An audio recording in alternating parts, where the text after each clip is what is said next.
SM Store, amanah dalam muamalah.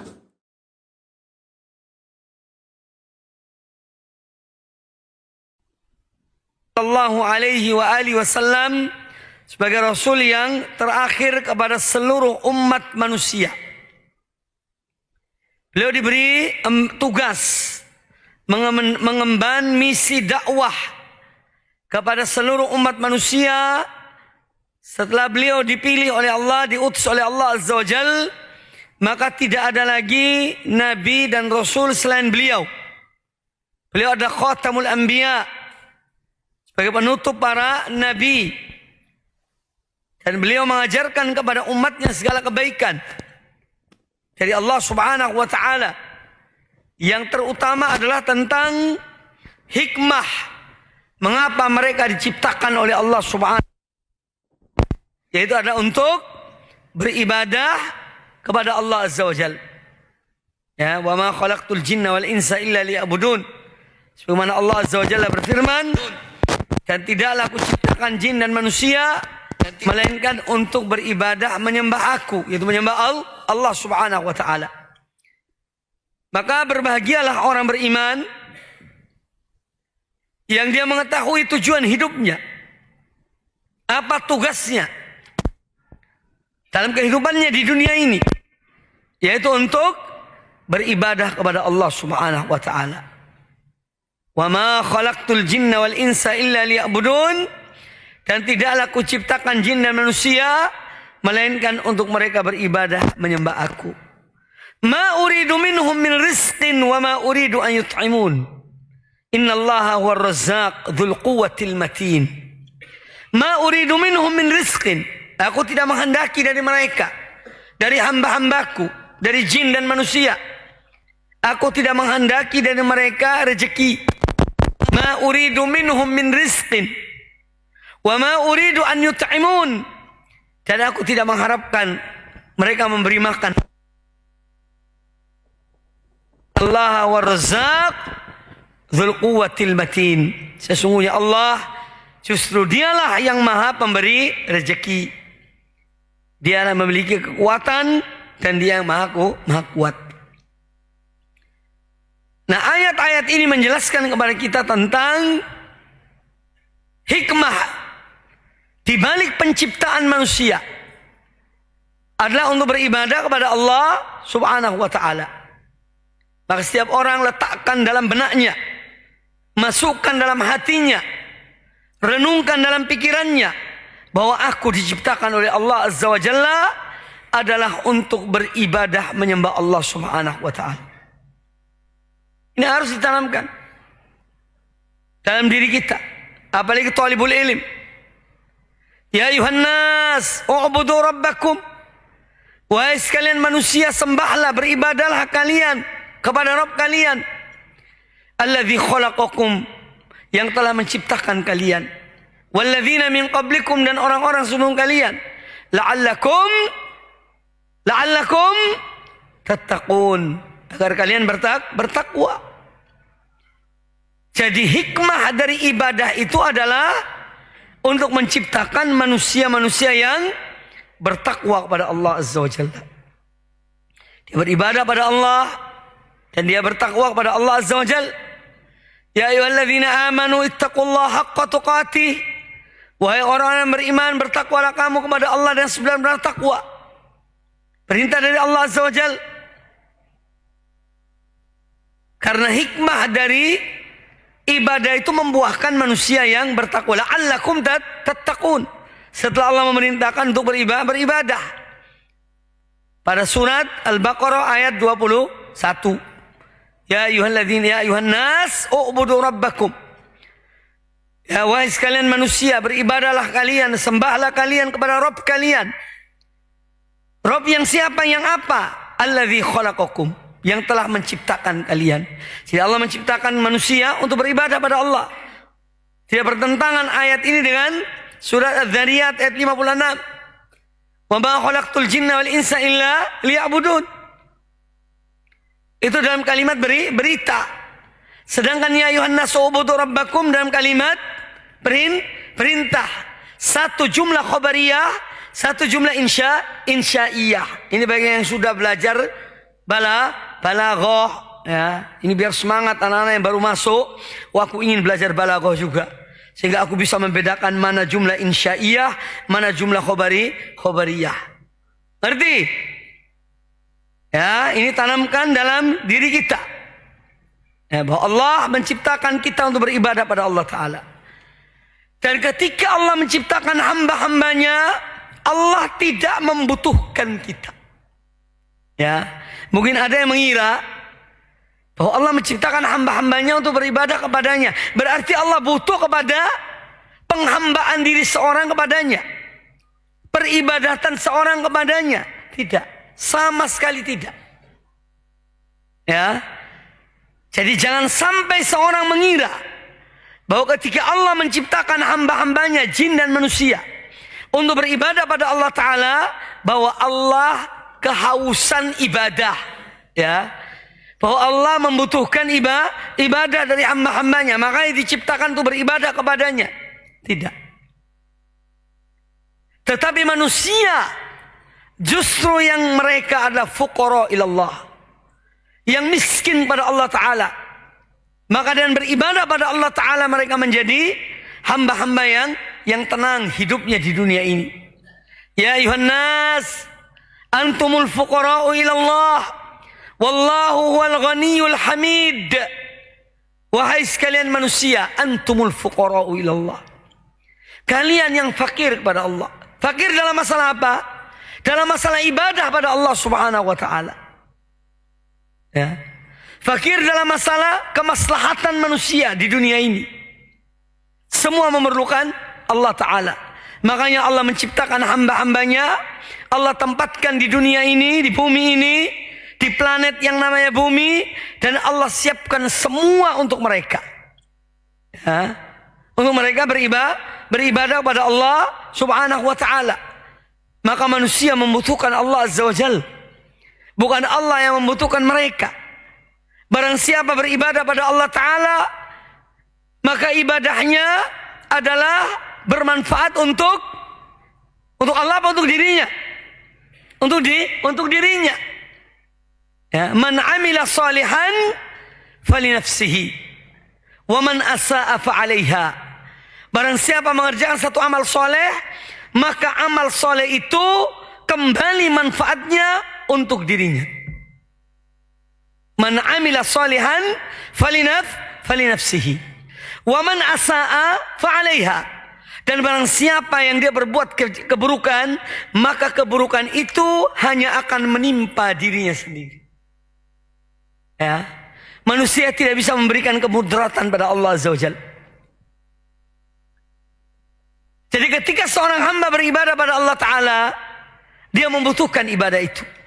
Dan ibadah itu kembali kepada dirinya. Manfaatnya, akibatnya, kebaikannya kembali pada dirinya. Man amila salihan falinafsihi wa man asa'a fa'alaiha.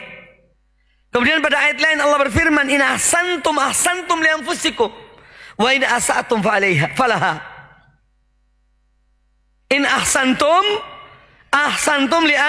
li anfusikum. Kalau kamu berbuat baik, maka pada hakikatnya kalian berbuat baik untuk diri kalian. Wa in asa'tum falaha. Dan jika kalian berbuat keburukan, maka juga akan menimpa diri kamu sekalian. Diri kalian sendiri. Maka seorang ketika berbuat baik adalah untuk dirinya. Oleh karena itu jangan pelit kepada diri kita. Jangan bakhil kepada diri kita. Karena semua amal-amal ibadah, amal kebaikan yang kita lakukan adalah untuk diri kita sendiri. Manfaatnya, maslahatnya, ganjarannya hanya kembali kepada diri seorang yang melakukan amal kebaikan itu. Ikhwani dan akhwati fillah rahimakumullah. Kemudian dalam rangka beribadah kepada Allah Azza wa Jalla, ketika Allah menciptakan hamba-hambanya dan Allah memerintahkan mereka untuk beribadah pada Allah Ta'ala, atau satu hikmah yang besar Yaitu hikmahnya adalah Allah menciptakan para hambanya untuk beribadah pada Allah Subhanahu wa taala. Ini tidak diketahui oleh para hamba Allah. Makanya Allah mengutus para rasul, mengutus para nabi untuk menginformasikan kepada manusia. Sebelumnya manusia tidak tahu bahwa dia diciptakan oleh Allah untuk beribadah kepada Allah Subhanahu wa taala. Ya. Makanya banyak berbuat kesyirikan, penyimpangan dari jalan Allah. Oleh karena itu Allah mengutus para rasul, supaya para rasul itu memberitahukan, para nabi itu memberitahukan pada umat-umat mereka bahwa kalian itu diciptakan oleh Allah Ta'ala untuk beribadah kepada Allah, bukan untuk beribadah kepada berhala.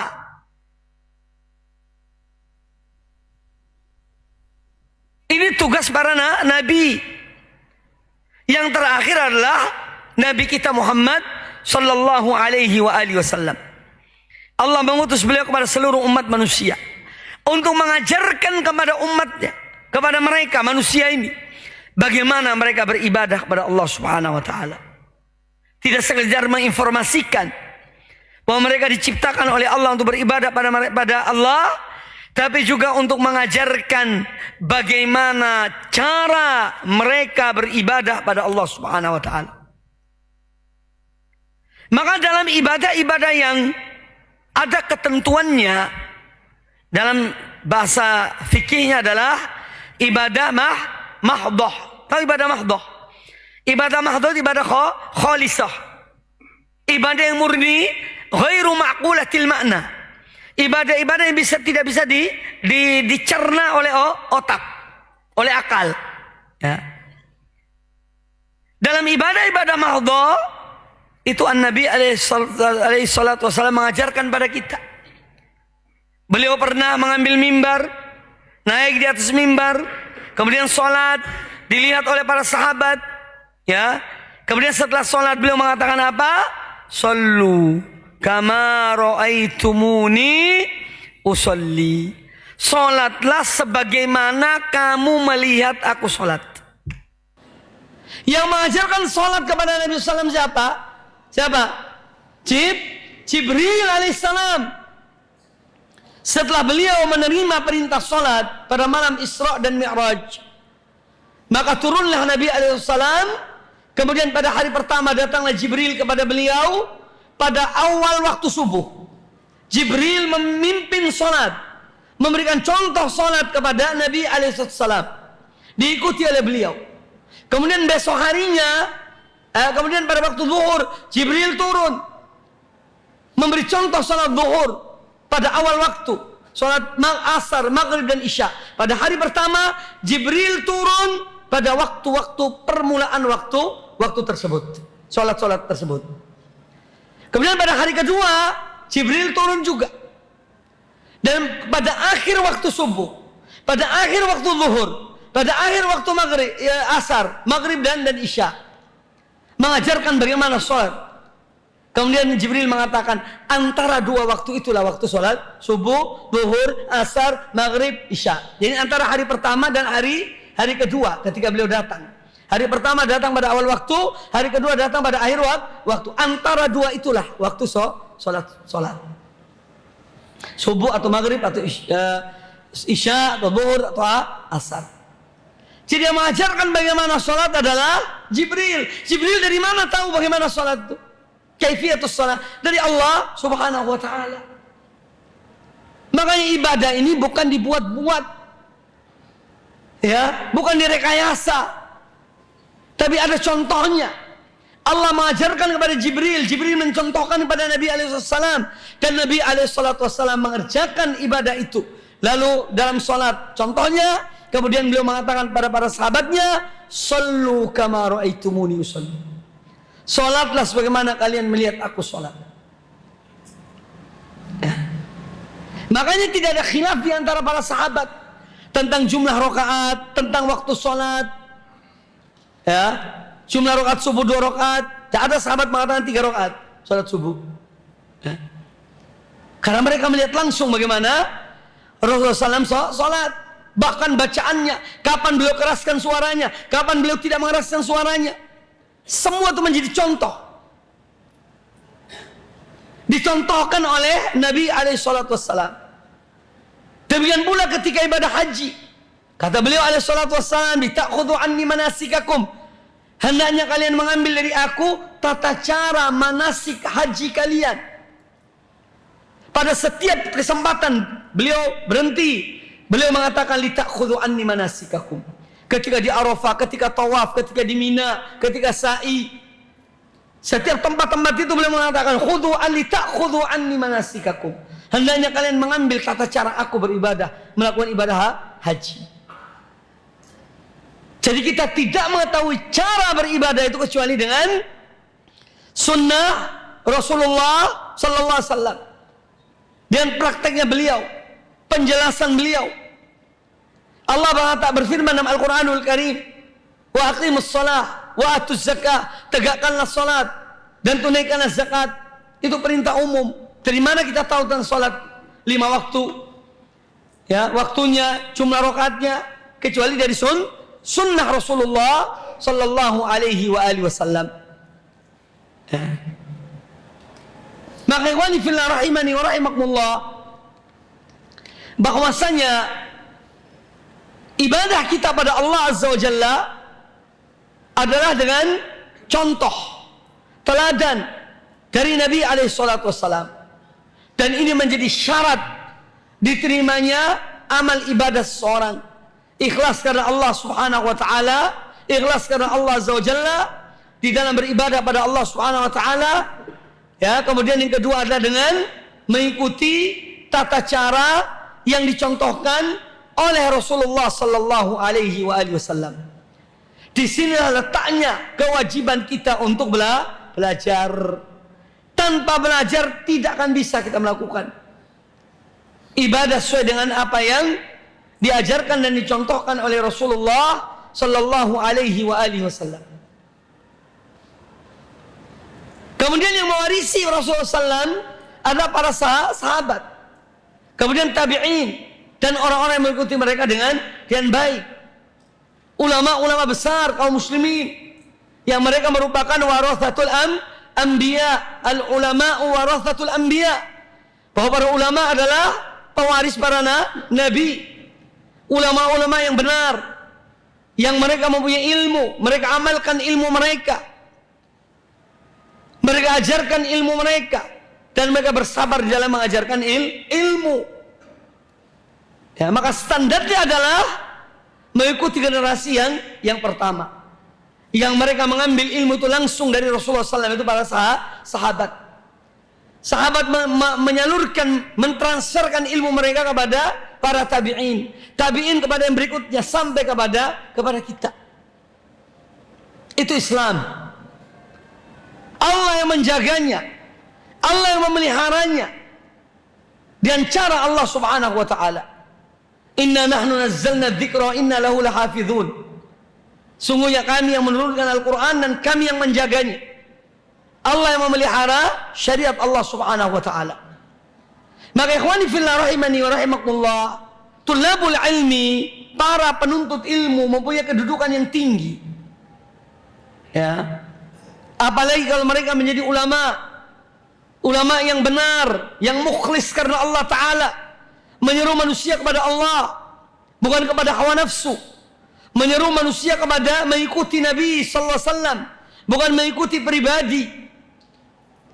Ulama rabbaniyun, mereka menjadi contoh teladan, mereka menginginkan kebaikan bagi umat ini, karena umat inilah saudara-saudara mereka. Dan yang adalah sifat orang beriman adalah la yu'minu ahadukum hatta yuhibba li akhihi ma yuhibbu li nafsihi. Tidak sempurna iman salah seorang di antara kalian sehingga dia mencintai satu kebaikan untuk saudaranya sebagaimana dia mencintai kebaikan itu untuk dirinya. Maka ini harus ditanamkan kepada diri kita. Setiap orang yang menuntut ilmu, tanamkan dalam dirimu, aku ingin menyalurkan ilmu ini kepada orang lain karena dia adalah saudaraku, agar dia pun menjadi baik, dia mendapat ilmu Sebagaimana salah satu dari sifat-sifat Nabi sallallahu alaihi wasallam yang disebutkan oleh Al-Qur'anul Karim dalam surah At-Taubah ayat yang ke-128. Laqad ja'akum rasulun min anfusikum. Sungguh telah datang pada kalian seorang rasul dari golongan kalian, yakni golongan manusia. Yang mana rasul ini kalian tahu siapa dia, siapa orangnya, garis keturunannya, akhlaknya, perangainya, kebaikannya, budi pekertinya sudah dikenal oleh kaumnya. Laqad ja'akum rasulun min anfusikum. Sifat pertama yang disebutkan oleh Allah Azza wa Jalla, azizun alaihi ma anittum.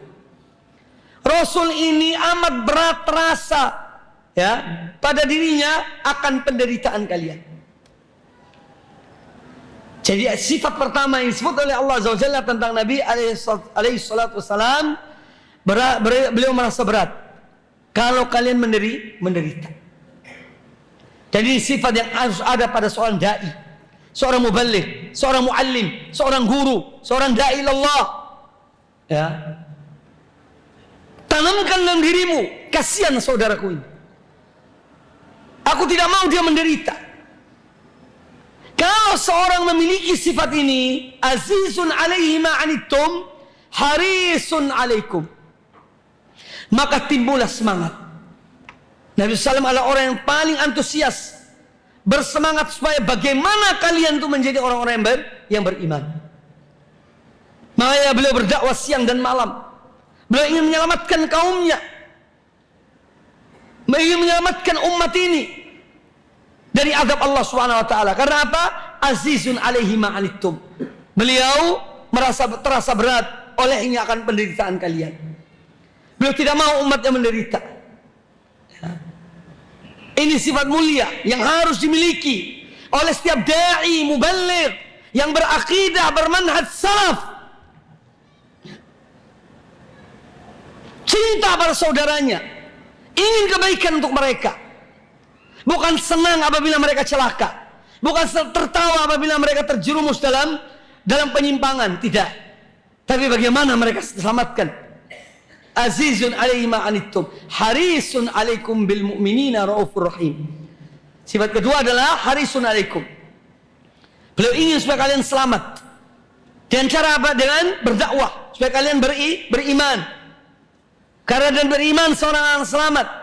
Kata Nabi SAW, ya, la tadkhulul jannata hatta tu'minu. Kalian tidak akan masuk surga sehingga kalian beriman. Ya. Wala tu'minu hatta tahabu. Dan kalian tidak sempurna iman kalian hingga kalian saling mencintai satu dengan yang lain. Awala adullukum ala syai'in idza fa'altumuhu tahabbtum afshus salam. Maukah kalian aku ajarkan pada kalian sesuatu yang apabila kalian amalkan maka kalian akan saling cinta satu dengan yang lainnya. Afshus salam bainakum. Ucapkanlah, tebarkanlah salam di antara kamu sekalian. Ini ajaran Muhammad SAW.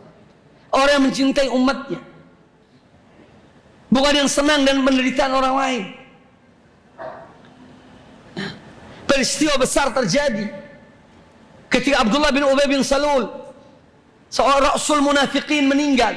Dan waktu itu masih dibolehkan Nabi SAW mensolatkan jenazahnya.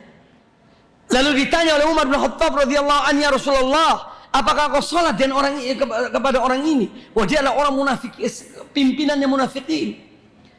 Kata Nabi SAW, innama khuyirtu, sesungguhnya aku disuruh pilih oleh Allah Subhanahu wa taala. Pilih sholat atau tidak.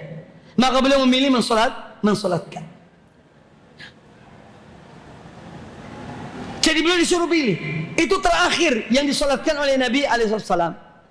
Setelah itu turun larangan, beliau tidak boleh lagi sholat kepada orang munafik yang meninggal. Tapi beliau disuruh pilih. Maka beliau memilih untuk mensolatkan. Lalu kata beliau kepada Umar bin Khattab tatkala ditanya, wahai Umar, seandainya aku mengetahui bahwasanya dengan aku meminta ampun pada Allah untuk orang ini lebih dari 70 kali dia diampuni oleh Allah Ta'ala, maka aku akan lakukan hal itu. Sallallahu alaihi wasallam, Nabiur Rahmah, Nabi yang penuh dan rahmat. yang Allah berikan pada diri beliau.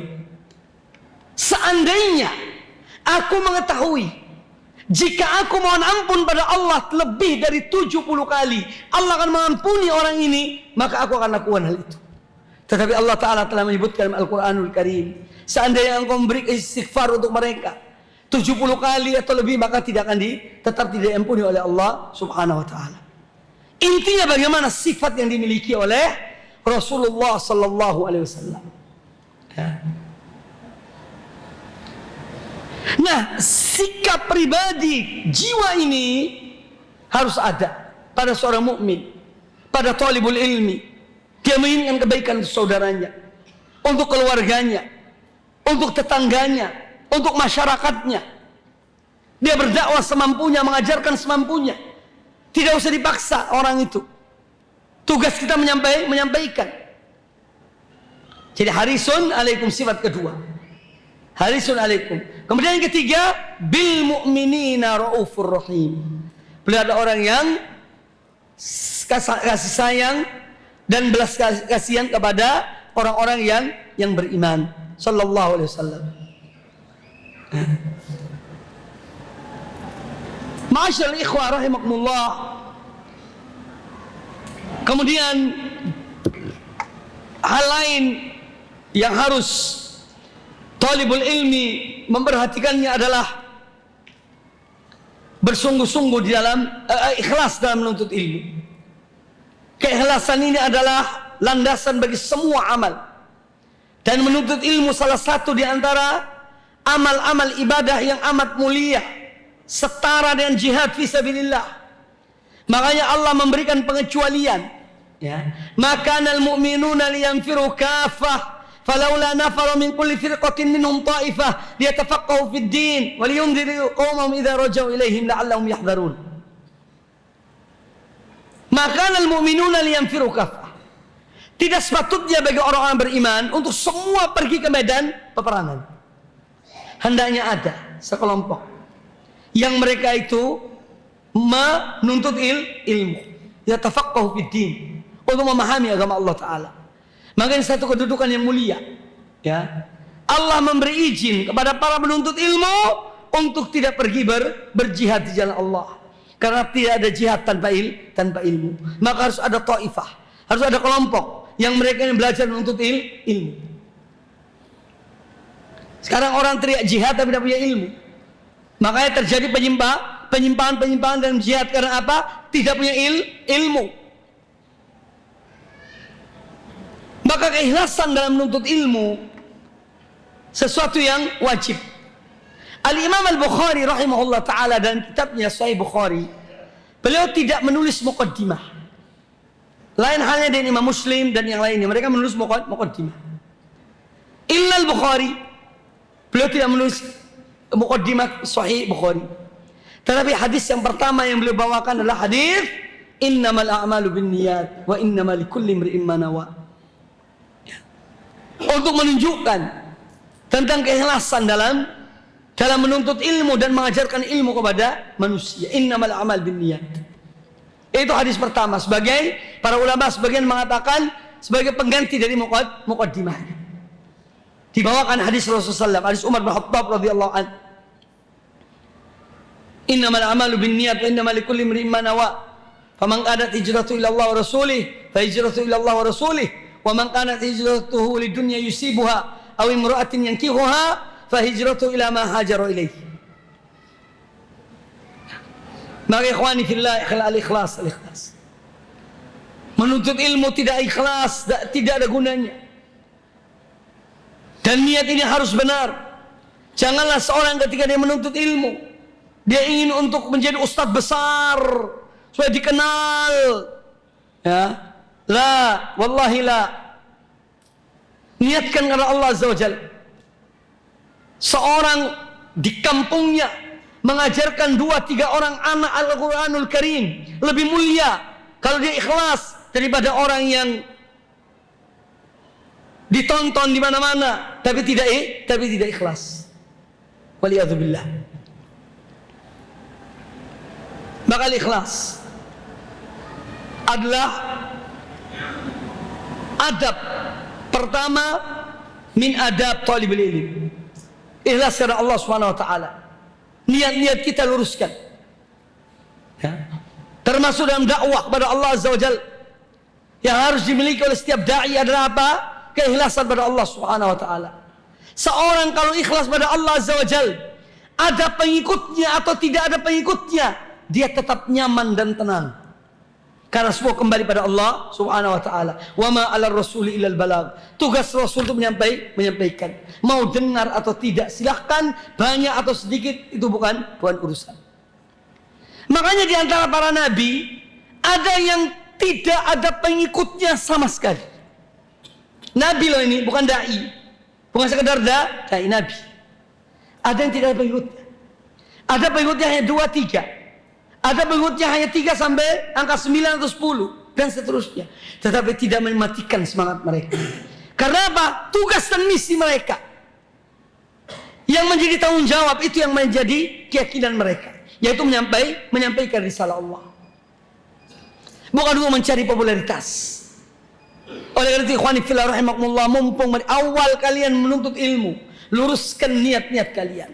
Ya. Luruskan niat-niatmu, ikhlas karena Allah Azza wa Jalla. Ya. Kamu di pelosok negeri, dari negeri yang kita cintai ini, hanya mengajarkan TK, TPQ, 10 orang, 15 orang, wallah insya Allah lebih berhasil, lebih baik, ya, di mata pandangan Allah Subhanahu wa taala, ya. Apabila kalian ikhlas daripada orang yang beramal tapi riya, punya pengikut 1 juta umat, 1000 umat, tapi tidak ikhlas pada Allah Subhanahu wa taala. Dan ini yang selalu ditanamkan oleh para salaf. Mereka adalah orang-orang mukhlisin, ya, pada Allah Subhanahu wa taala. Makanya ilmu mereka bermanfaat, ilmu mereka sampai hari ini. Para a'immatul hadis, ulama-ulama fikih, ulama kaum muslimin dari sahabat tabi'in dan orang-orang yang mengikuti mereka dengan baik. Karena keikhlasan mereka, maka mereka kekal karya-karya mereka. Karena ikhlas pada Allah Subhanahu wa taala.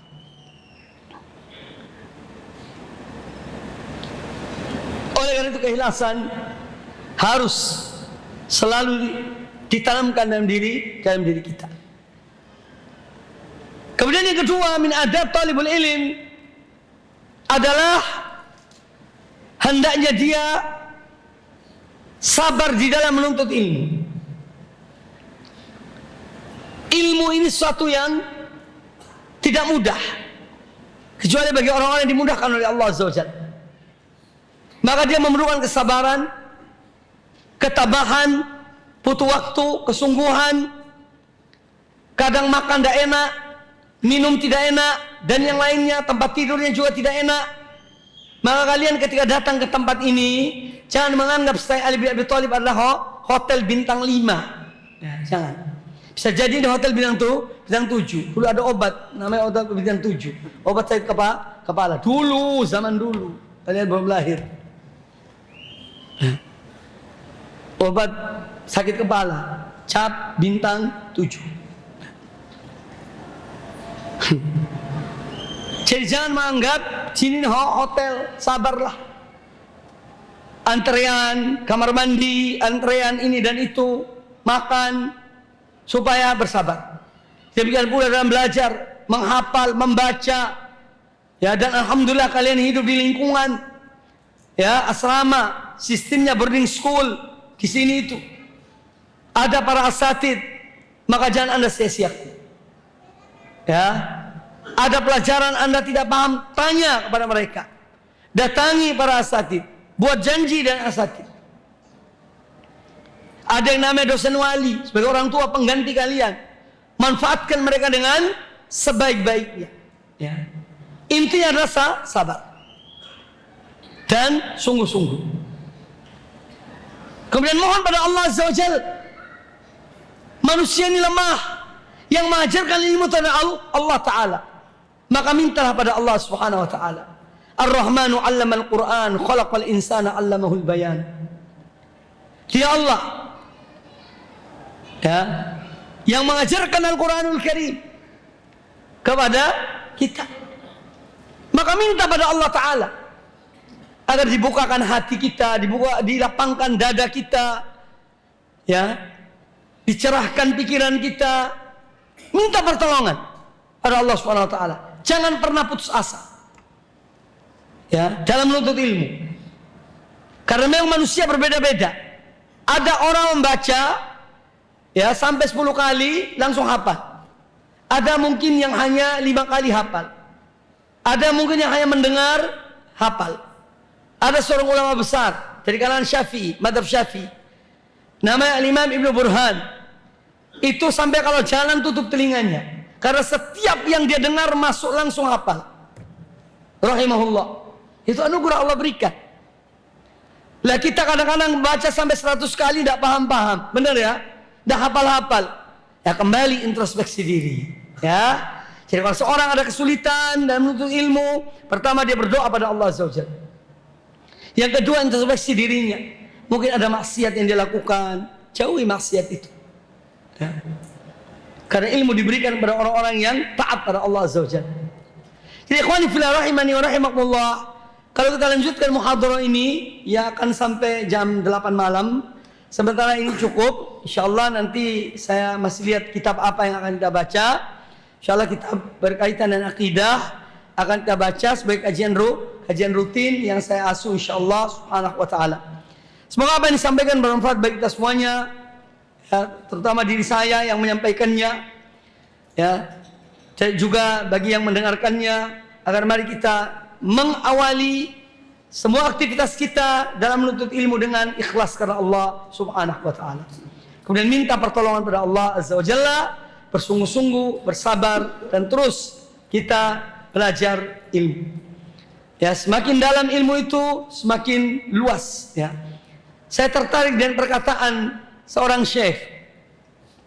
Ketika seorang mengetahui sesuatu, ya, maka itu sebagai anugerah. Dengan dia mengetahui sesuatu, dia mengakui akan ketidaktahuannya. Ya. Jadi kalau seorang menuntut ilmu, ketika dia tahu sesuatu, dia bersyukur, alhamdulillah aku tahu ini. Itu menunjukkan bahwa ya, masih banyak hal yang kita belum tahu. Dan demikian akan